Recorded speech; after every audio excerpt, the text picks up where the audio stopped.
Miss Tours, here with Lauren. We are just chatting about our challenges and how we overcame them, or still overcoming them, at least still working on overcoming it, and what we advise to that worked for us. Not necessarily may work for everybody, but we're just here to talk about it. So, Lauren, it has been one of your biggest challenges so far in your life right now? I think my struggle with having panic attacks. Yeah, that started when I was about 20, and I didn't know where it was coming from. I never had one before. It was actually after I watched a horror film, and we went home, and I was just getting ready for bed. It was just a typical night, and I loved horror films, by the way. And Me too. right? Well, that was the last night I watched a horror film. Which film was it? I can't remember. It was some sort of horrible, weird one where it was like this girl had some satanic twin or something. I don't remember. It was like 14 years ago. Okay.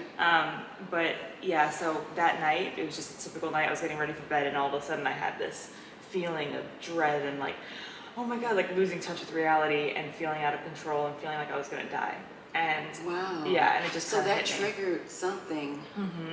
Yeah, I think that subconsciously my mind was maybe working as I was getting ready for bed and just kind of took me somewhere weird.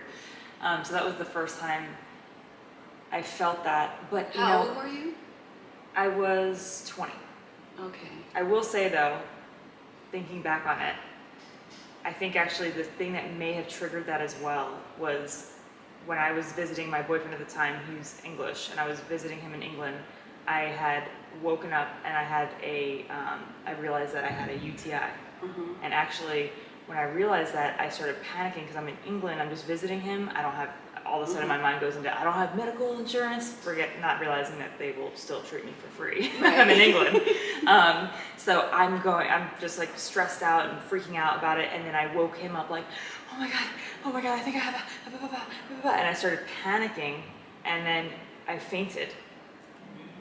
Yeah, and I've never fainted in my life. And all of a sudden I would come to, and he's carrying me up the stairs, and he's freaking out because he has no idea what just happened. Goodness. So, you know, and I feel like it's interesting that my mind goes back to the night of having this like scary movie, you know, and then like going home and getting ready. And I think that's the cause. And I'm thinking back to it now, I'm like, no, actually this is the trigger. Because I feel like this kind of opened the floodgates of me now being scared of maybe fainting or losing control or whatever.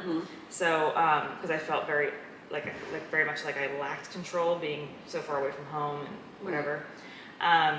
So then I had, basically that was the first time, and then the other time was this random event where I'm hit with this panic attack, right? So then once I had that, and it came out of nowhere, because at least the first one I could deduce to, oh, well, I had a medical issue going on, so it would make sense maybe why I fainted, you know, whatever, I overwhelmed myself. But then I was like, okay, with this other one, it was out of nowhere, and that freaked me out. So after that, I'm like, maybe the next day or a couple days later, I'm driving on the road, on the freeway, and I go, oh my God, what if I just like lost control of my body and I couldn't move my legs? It sounds so ridiculous. It's like just, you know, just random thoughts in the brain when you're driving along. So suddenly I had this moment, and of course it took me back to that feeling of not being in control. And then I started to overwhelm myself again, and I started to panic again, and then I had to pull over, and I called my mom freaking out, like, I can't drive, oh my God, what's happening to me, why is this happening? And it was the same like feeling that a lot of people go through when they start to feel like there's some sort of change that's happening, and I had never had this before, so it was like this feeling of dread. And then now it became this whole cycle of, now I'm scared of having it happen again. So now, even though, let's say it blows over, like, because it maybe lasts for maybe 10 minutes, 20 minutes, and then you're fatigued afterward, and you feel totally weird because you're like, whoa, I don't know what the hell that was, and you're trying to make sense of it, you're trying to understand it, there is no understanding it.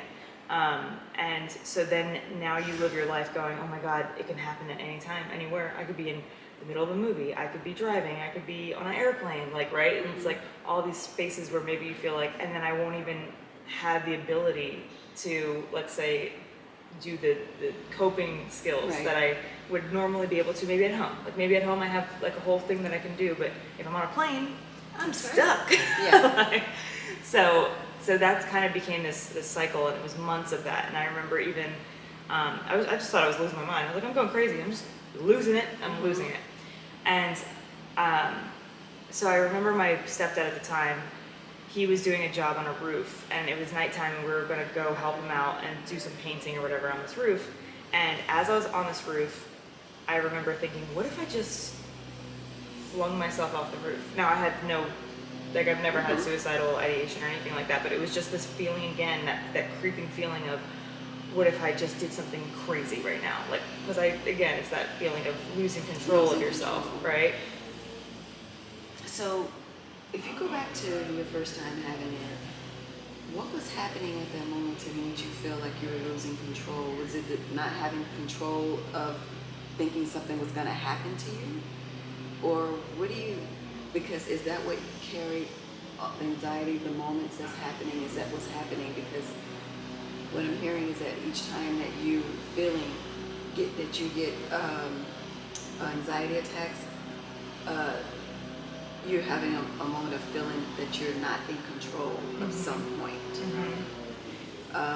So out of all of those, not being in control is like the common denominator. Yeah. So that comes, do you know where that comes from? That space of not feeling in control and of feeling vulnerable, and then getting overwhelmed by feeling vulnerable, and then the anxiety attack. Does it come? Do you know where it comes from? Like, it's a space of, okay, now I don't feel like I'm in control.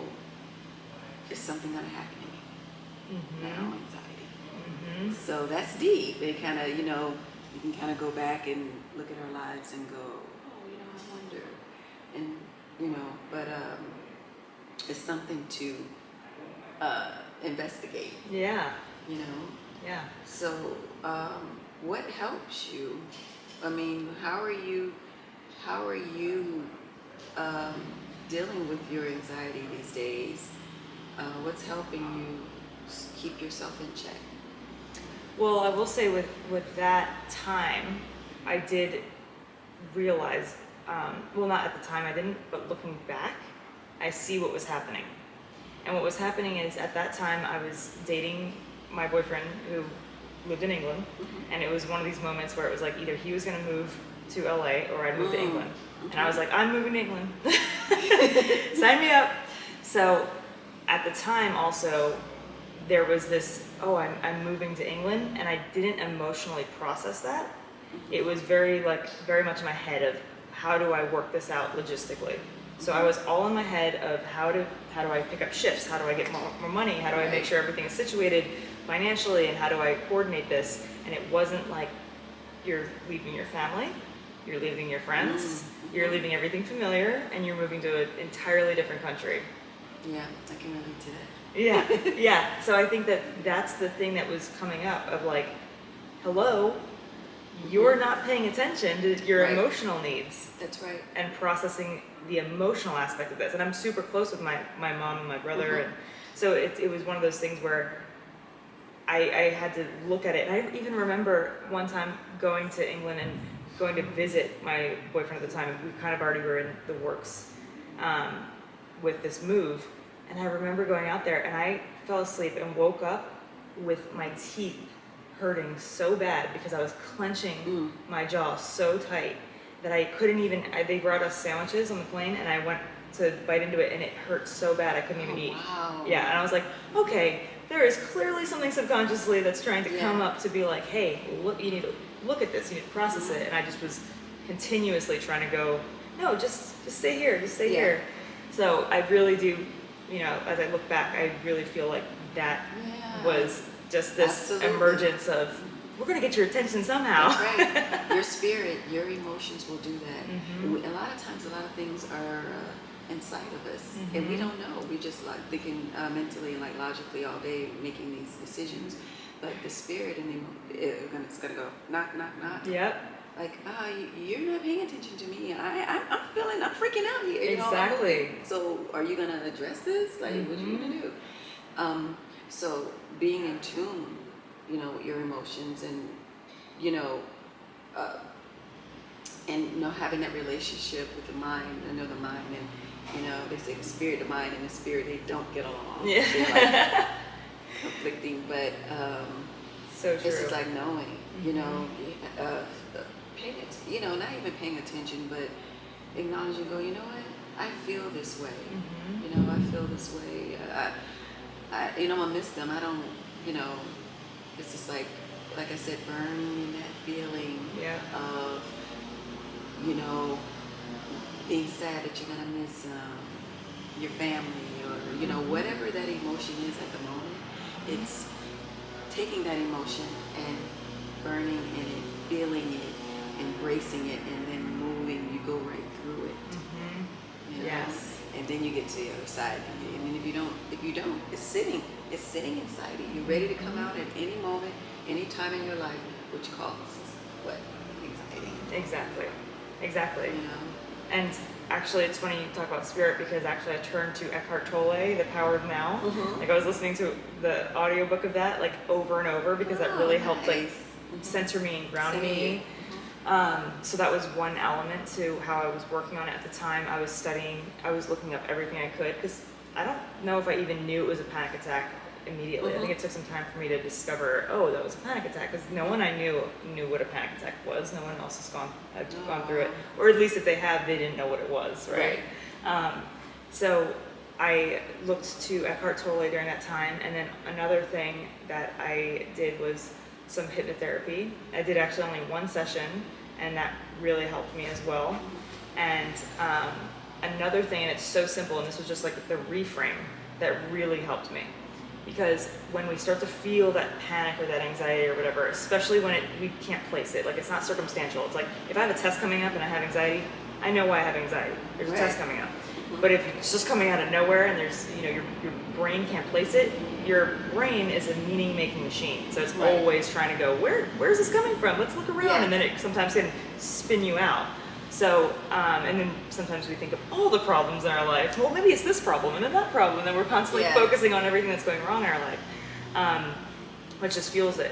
So the biggest thing, and it's like so simple that I came across, it was this guy, Joe Barry. And this was 14 years ago. So you can imagine like being online, like it wasn't like today where everything's so readily available. You actually had to really search.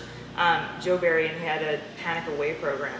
And I didn't sign up for the program, but I just read this line and it just changed me. It was, welcome the panic attack. Because we're always going, what's this feeling? Resist, push it down, oh my God, run from it. How do you distract yourself? How do you get out of this, right? Exactly. And this was just like turning into it. And it was like, welcome it. Almost like a bully that's about to, you know, mess with you. It's like, let's go, let's go. And some of and this is a common one too with people with panic attacks, they get scared that they're gonna faint. That's the biggest thing. And I will say that the only reason why I fainted the first time is because I had a medical, I want to make that very clear. You don't faint from having a panic attack. This is only because I had a medical thing going on at the same time. But yeah, so just this idea of welcoming